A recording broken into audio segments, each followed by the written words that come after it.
Voilà, ça c'est la page de connexion. Donc on va se connecter là. Donc chaque utilisateur aura son mot de passe et ses identifiants pour se connecter. Alors ça c'est le tableau de bord. Nous avons ici l'option rapport. Ici par exemple, vous pouvez voir les rapports des membres. Vous choisissez la devise. Vous choisissez le type de rapport. Si vous voulez voir les rapports des crédits aux membres, ça va vous afficher. Par exemple, si je choisis pour les crédits, ça va afficher la situation des crédits actuels. Voilà. Les noms des membres, ce qui se trouve dans son compte épargne, les crédits qu'il a pris en principal, les intérêts qu'il doit rembourser, et puis les totaux. Bref, c'est un tableau total, c'est un tableau qui affiche tous les membres qui ont des crédits actuellement avec la situation. Donc ça revient au même pour le compte épargne, ça va vous donner la liste de tous les membres avec leur situation d'épargne. Alors ici c'est pour les opérations. Si je veux voir par exemple tous les dépôts qu'on a effectués durant ces mois, je vais mettre là du premier à aujourd'hui. J'ai choisi la devise ici en francs ou en dollars. Opération, j'ai choisi dépôt.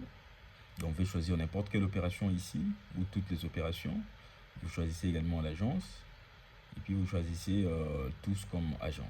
Voilà. Et puis vous cliquez sur afficher, ça va vous afficher les membres avec les dépôts qu'ils ont effectués durant cette période ici. Alors même chose pour ici c'est les rapports des agents pour voir quels sont les membres qui sont gérés par tel agent. Voilà. Donc si vous avez des agents de terrain bien sûr. Ici les dépenses, c'est pour afficher les dépenses que vous avez effectuées durant une période. Ici, les remboursements prévus, c'est pour voir par rapport au crédit que vous aviez donné, euh, qu'est-ce qui doit être payé aujourd'hui par exemple. Donc ça va vous afficher là, je donne un exemple. Si je veux voir pour le mois en cours, et je clique sur rechercher, ça va vous afficher ici, voilà, la date à laquelle la personne devrait payer son crédit, le nom de la personne, le principal, les intérêts, paiement entendu, total, et puis le montant qu'il a payé et le reste.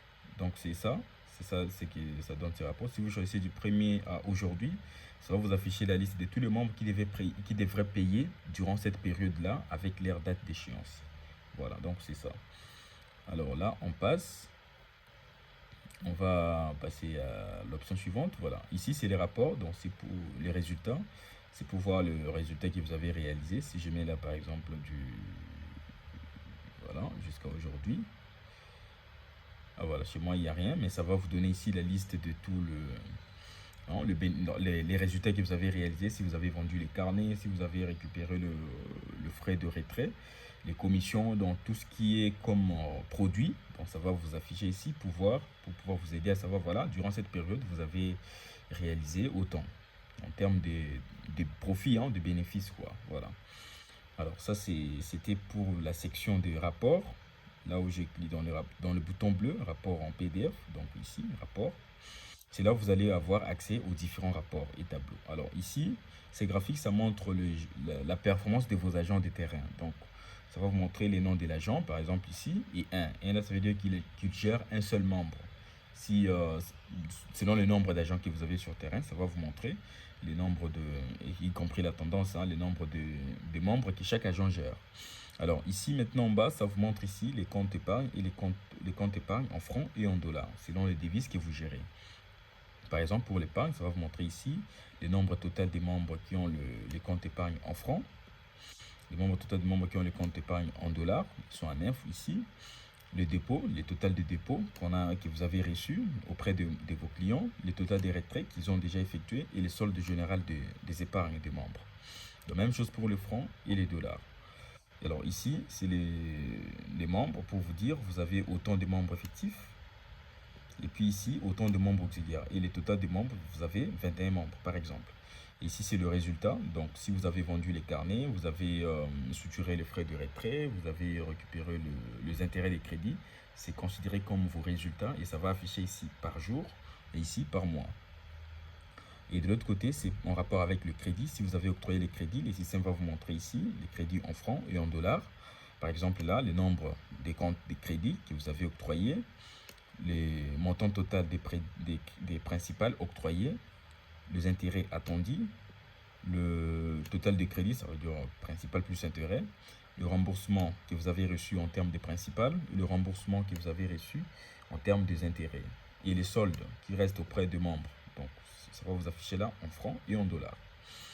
Et je passe ensuite, les produits, c'est comme je l'ai dit, si vous vendez les carnets, si vous récupérez les frais de retrait, les intérêts, tout ça, c'est considéré comme vos produits. Ça va vous afficher ici en francs et en dollars, ce que vous avez réalisé. Et là, les montants total des produits, et puis les charges, donc les dépenses que vous avez effectuées, et le résultat net. Ça veut dire le produit moins charge, c'est qui donne le résultat net, en francs et en dollars.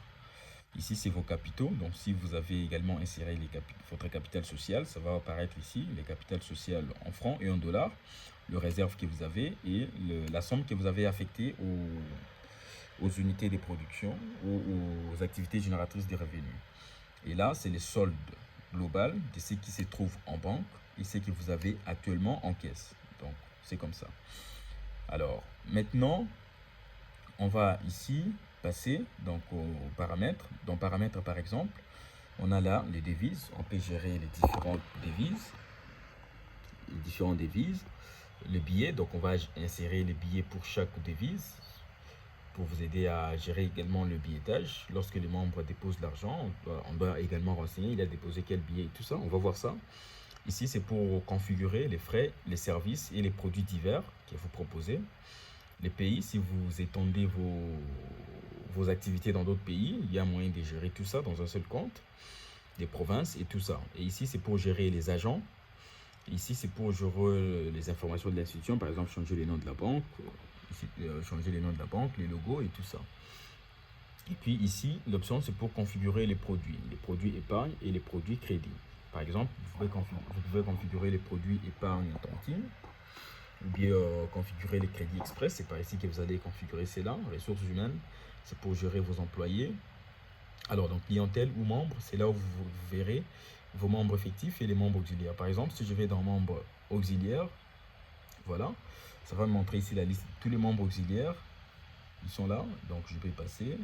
Peu importe, si vous avez 5 000, 10 000, 100 000 membres, ils vont tous apparaître ici. Et puis, si je vais voir la situation de ces membres, par exemple, je vais cliquer dans Situation. Voilà, le système va me montrer ici que ces membres avaient souscrit à un crédit, le crédit express, les montants qu'on lui avait octroyés, les intérêts et les totals. Ce qu'il a déjà remboursé et ce qui reste dans son compte.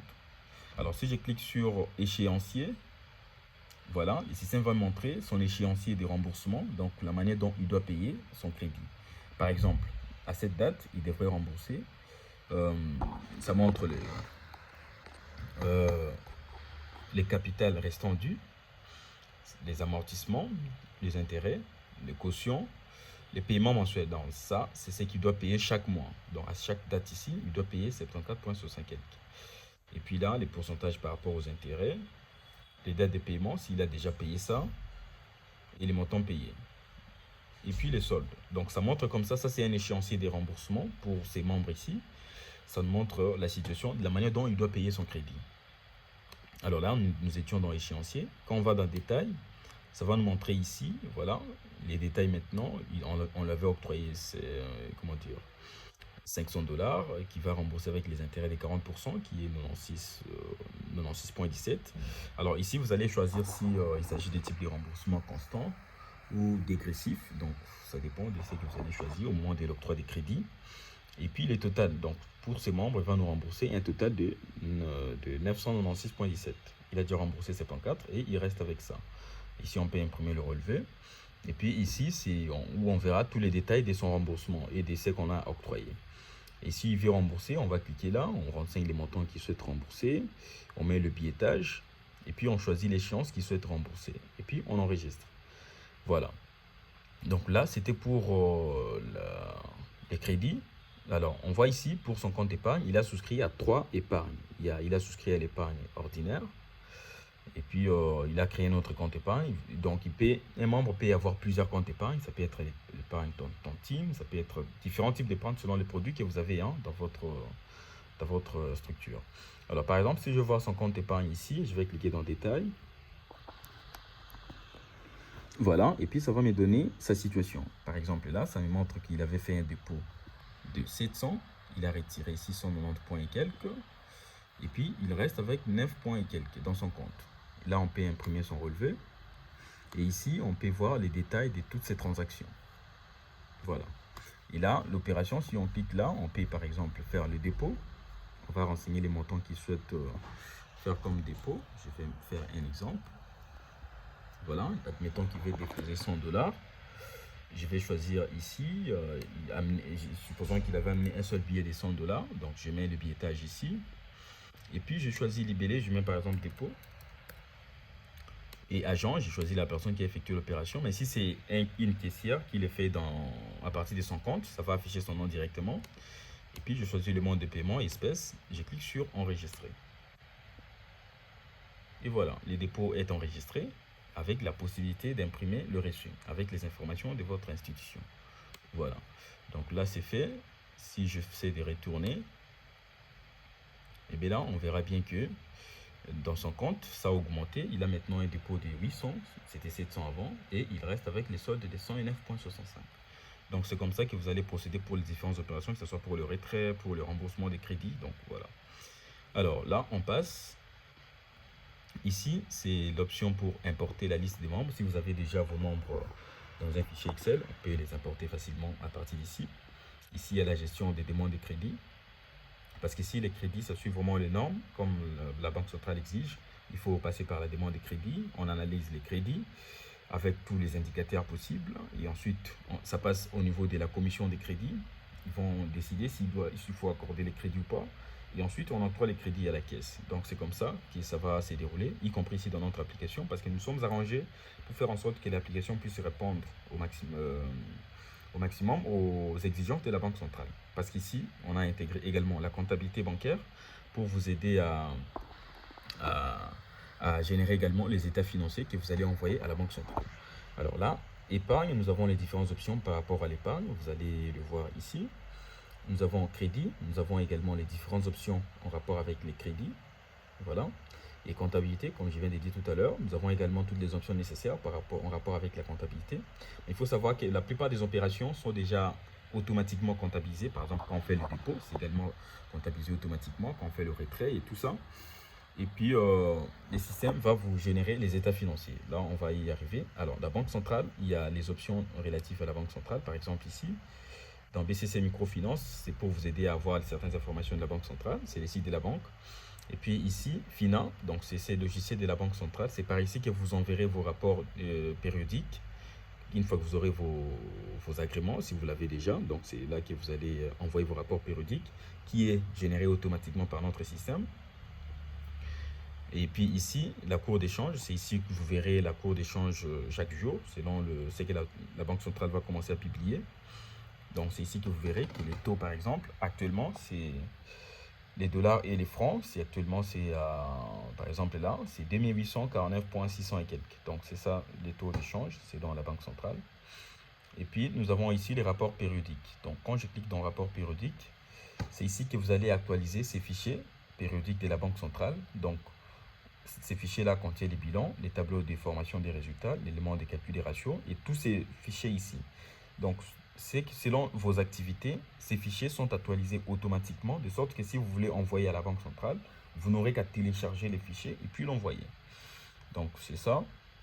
Et puis ici, les guichets, c'est là où vous aurez la possibilité de gérer les différents guichets et approvisionner ou bien faire des transferts des fonds entre les différents guichets. Ici, dans les opérations, on a prévu voir toutes les transactions, les dépenses, l'échange, les opérations d'échange. Il y a les rapports des caisses, les rapports synthétiques de la clôture, les transferts et approvisionnement intercaisses. Bref, nous nous sommes arrangés pour faire en sorte que ces systèmes puissent vous aider à gérer de manière optimale votre établissement financier.